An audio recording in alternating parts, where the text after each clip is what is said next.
Hey everyone, this is Zach Weiss here from Worn & Wound.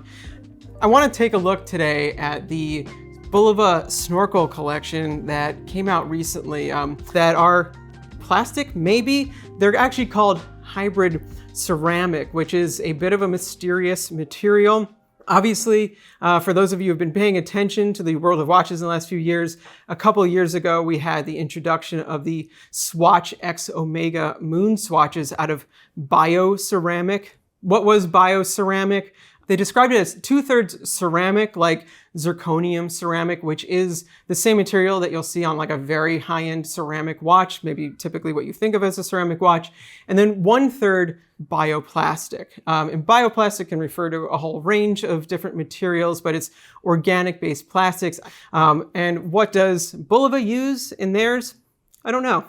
They just call it hybrid ceramic, and they kind of stop there. But it does have similar qualities to the Swatch ceramics. It has a sort of chalky tonality to it, very soft texture.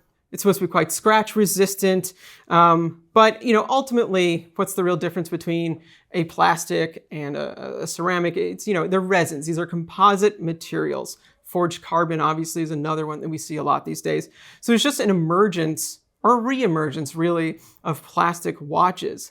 But plastic watches are nothing new. The first plastic watch was the Tissot Astralon, which came out in 1972. And then of course, Swatch from the 80s on to now have been making plastic watches. Timex been making plastic watches. We all know and have probably owned plenty of plastic watches. There's this little brand called G-Shock that, they make some watches that are made out of plastics and rubber too. But this new ceramic thing is sort of what's different. But is there really any advantages to it? I don't know. It may be a little bit of a gimmick, but it sure does sound nice to have a hybrid ceramic watch. So what did Bulova do with these Snorkel watches? Let's take a step back and get rid of the material for a second. Is that they made a line of kind of fun, affordable, vintage-inspired dive watches. And of course, they use this material, and that material gives them the opportunity to use a lot of color, which frankly is kind of what I think is most interesting about these watches. In terms of the watches themselves and their dimensions, they're 41 millimeters by 44.6 by 15.1 millimeters tall, with a 20 millimeter lug width here. So a very nice sized watch. These are, for those of you who are not familiar, inspired by the Bulova Devil Divers mid-century dive watch. That's obviously popular with collectors. It's called the Devil Diver because the water resistance on it was 666 feet. I always thought it was kind of cool that was something that was adopted by the brand. They've brought back the Bulova Devil Diver before in the Oceanographer series as mechanical watches. I think one is like a little under 1,000, and then they have a GMT version that's a little over 1,000. So clearly this is like coming in well under that at 350. In terms of the fit and finish of the watch, I happen to think it feels really nice on the wrist. In terms of the construction and overall kind of quality of them, they feel actually quite nice in hand. This feels like a decently made $350 quartz watch. The material itself, it's funny. I feel like some of these plastics can feel very light, or plastic watches can feel very light. These actually have some heft to them. And part of that is because they do have metal as well. So you have a steel caseback, steel crown, and at the very least, an aluminum bezel insert. I imagine the bezel spring here is also metal. I mean, what else are they gonna make that out of? You can hear on this one, it's actually quite nice. One thing though I did notice is that on some of the different samples we had, it's a little different. These are actually samples, like they say sample on the back. So whether or not the ones that are available in store are more consistent, I can't say, but that is just something that I've noticed that, is a little bit of a concern. But back to their build quality and feel, overall, I think they, just like I said, feel very solid. The dials on these are interesting and kind of the biggest departure from the vintage models. You'll see this one has sort of an iridescent metallic blue quality to it. Something that I quite like just in terms of a design element that will make these feel a little bit unique is that there is this sort of ocean motif across the bottom of it. That's a stamped in texture. I don't know, it's just very nice looking. And I like that it's only on the bottom half so that the top half kind of feels like sky, whereas the bottom feels like water. You can see that is consistent across all of these dials, but they have some very different colors here. Metallic blue, brown, which is quite interesting with the green, and then 2 white versions here. In terms of actually what these watches are called, because the colorways go with different names. Here you have blue tangfish, here you have sea turtle, green and brown. Here you have clownfish, and here you have great white. It might be a little bit difficult to see, but the case on the great white is actually not white. It's a little bit, like a tiny bit gray. It's actually like a nice color. It just has like a nice soft feel to it. Something that is also interesting about these that you'll see is that the bezel color is different than the mid-case color. And I don't know if that's because the material itself has changed or they just made a conscious decision to use a different kind of pigment. But something I've noticed on these various new age ceramic plastic watches is that the material itself has a sort of chalky color to it, chalky tonality, which you can see quite clearly on the mid cases here. So these really dark saturated bezels, I don't know, they might just be straight up plastic of some kind, like an ABS. The use of an aluminum insert, I think is a really smart and nice touch because it just looks higher quality. Something I noted on the original Swatch X Omega MoonSwatch was that the tachometer bezel there was sort of like a decal, which, I don't know, for me it took away a little bit from the feeling of quality, or the feeling of quality that I wanted for something from, Omega. So here you have that. It looks really good, and they did a good job with the coloring. In terms of the size on the wrist, I think 41 millimeters is actually quite nice. I have like around a 7-inch wrist, and 41 is actually like a little bit larger than I typically would go for. I max out, I don't know, 39, 40. But because of the barrel case, because of the short lug to lug, because of the 20 millimeter lug width, it doesn't feel too large at all. Another thing that helps is that the bezel steps in from the mid case a little bit, so it's all kind of compressed feeling. But this is definitely like a size watch that I would be comfortable wearing. The thickness, it's thick, but I don't know, it's a dive watch, it's chunky. That just feels like it's par for the course here. It doesn't bother me at all. And I quite like how you get these really distinct layers from the mid case to the bezel, then to the domed mineral crystal there. In terms of water resistance, these aren't tool watches, but they're 100 meters, which, is more than enough for swimming casually. It's more than enough for, most diving. No one's going down 100 meters with these.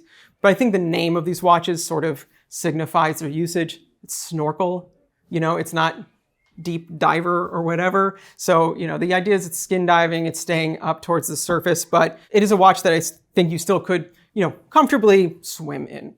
One other thing I'd like to point out on these is the straps. So you have this tropic rubber style strap. Obviously, it's kind of a classic vintage style rubber strap, all in color matching or color coordinated, pigments that match the bezel, which is really nice. So you have, just like a nice rhythm to it. And they really exactly match, which is cool.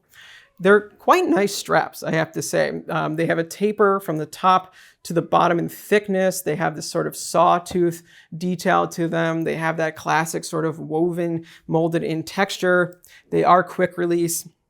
But something that is really important to me personally is that the end of the straps is rounded.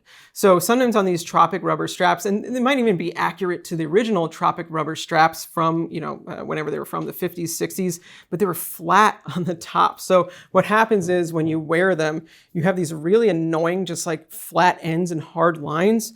Maybe that doesn't bother you. It drives me crazy. So here they got around that. But kudos to Bulova for making a very nice strap for this. I think everyone who's owned, the Omega X Swatch MoonSwatch has complained about the strap and then switched it out. Definitely like a sore point for those watches.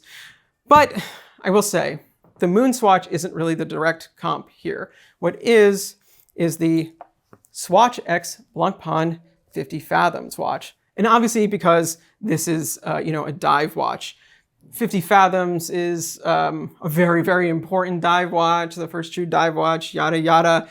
Shouldn't yada, yada, 50 Fathoms. It's a very important watch, but it's still sort of a little more of an enthusiast cult watch, say over a Submariner. Less of a cult watch than the Devil Diver, which I think is, very specific to enthusiasts.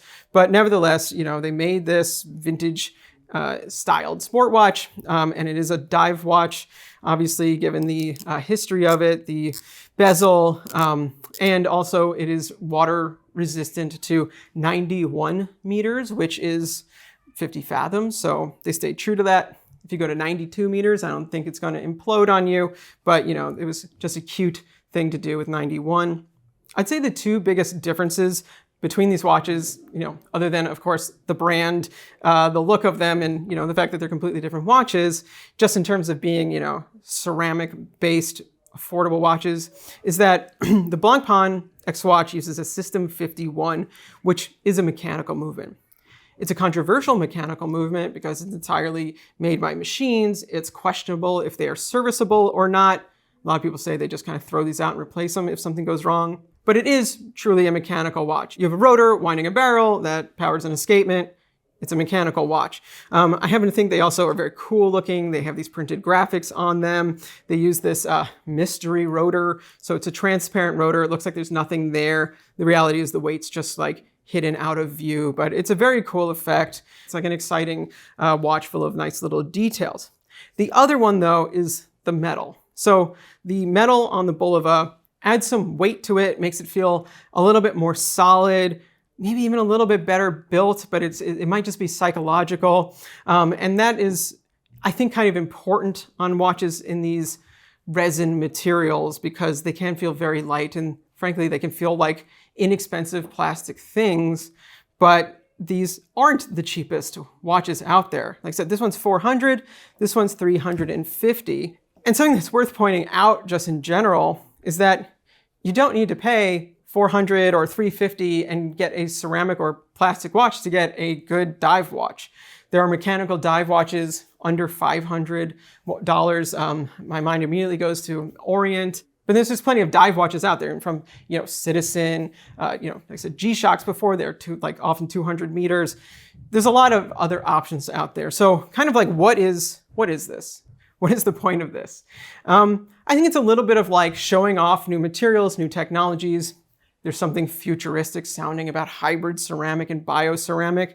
But for me, what is just exciting about them is the merging of color and vintage watch aesthetics. So in all of these watches, you have some exciting use of color. I think they did a really nice job, particularly on these two. I'm more attracted to like the full color cases. And I think that is just really fun. So I wouldn't get this because I'm looking for an affordable dive watch. I'd get this because I want that aesthetic and that style.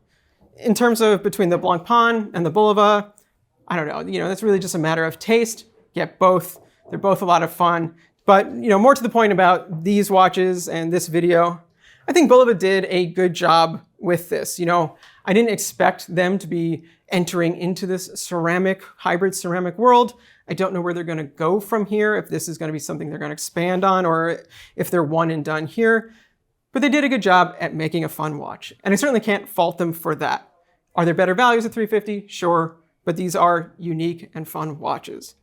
And with that, I guess I'll turn it to you. Please leave comments. Let us know what you think of the world of hybrid and bioceramics. Is this just a phase? Is this going to go away shortly? Do you want to see more? Do you want to see other iconic designs from other brands? Please like and subscribe if you enjoyed this video. Head to wearability.com for more watch news, reviews, and all other sorts of things. And I'll see you sometime soon.